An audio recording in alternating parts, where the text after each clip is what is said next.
Hi, I'm Dave Aikens with Savvy Optics, and this is the Savvy Inspector. We're going to walk through the Savvy Inspector instrument and show you how to do an inspection on an optical component.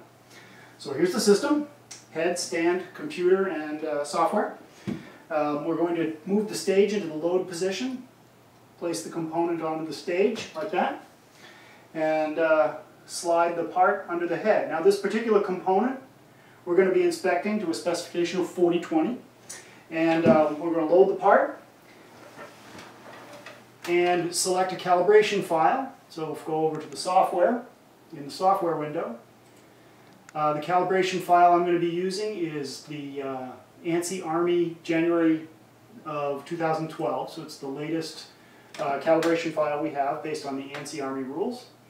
And we're going to look for the imperfections that I found earlier. This is a scratch. This is our first scratch, so we'll call this scratch number 1.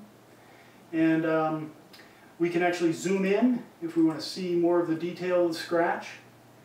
And we can tell right off by looking at the scratch and looking at the scratch value being reported. The Savvy Inspector says that's a number 20 scratch.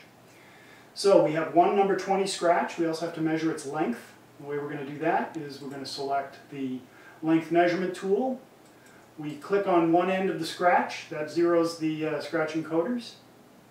Move the end of the scratch to that point.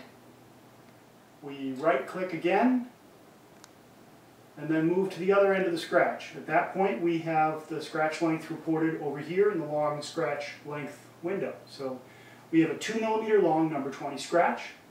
I'm going to save that image and move on to the next imperfection. The next thing I have is I have another scratch here that I wanted to measure. Look at that. There's a nice long scratch. Now this part is a 4020 part. So we have a up to number 40 scratch requirement. That last scratch was a number 20. I'm scanning along here. I think I'm going to zoom out, so I'll hit the zoom to fit button. Now I can see more of the part at the same time. You can see up to 10 mm square at any given time in the image window. And this looks long, but it's not that bright. It's about a number 10.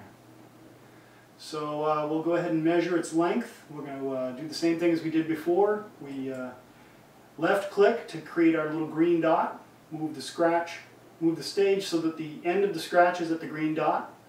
Right click zeroes the scratch encoder, and move the other end of the scratch to that same dot, and we see that it's 9 mm long. So we have a 9 mm long number 10 scratch. We're going to save that image as well. And that's it for scratches. So we also know that there's a couple of digs. You can see this one here is a nice big dig. So we move the dig into the inspection window, and once again, now the scratch value is 0 because there is no scratch, but the dig value is a number 20. So we know that there's a number 20 dig there. So that's dig number 1. We'll grab an image of that. This is dig number 2 over here. This one's a number 10. Same thing, just put the dig into the inspection window and it reports the dig value. And then we hit save image. We've got that one. And then there's this one third one that I want to grab. This guy over here. Visually it looks like a single imperfection, but under the Savvy Inspector you can see that it's actually got quite a bit of shape to it. Doesn't matter, Savvy Inspector still figures out what the net brightness is and its apparent size according to the mill rules. And this guy's a number 5, so we'll grab that one. So we have 3 digs, a 20, and a 20, a 10, and a 5, and we have 2 scratches. One's a number 10, the other's a number 20, so this part's going to pass. Now, if we were looking at an ISO specification, we could actually switch to ISO mode to see what the ISO grades would be of those same digs. So we'll go back to that dig number 1, and that's a grade 0.16. This guy here is a grade 0.04, and this one is a grade 0.025. So that's how you do it. Now we'll switch back into mill mode. That ISO mode, by the way, is only available with the version 5 software that just came out earlier this week. So there you go. That's how you do an inspection. We'll go ahead and unload the part. You can see how fast that was. It doesn't take very long at all.